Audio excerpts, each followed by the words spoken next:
Привет, друзья! Только что за 1 час пробежал 7 километров ровно.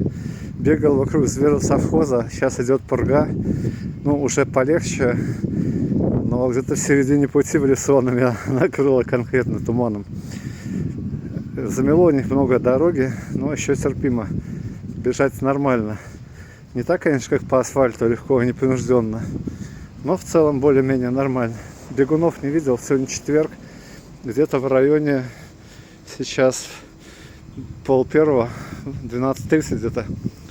Ладно, всем физкульт привет, подписывайтесь, ставьте лайки, бегайте, как я даже зимой. Сегодня, кстати, -1 градус, не холодно. Физкульт привет.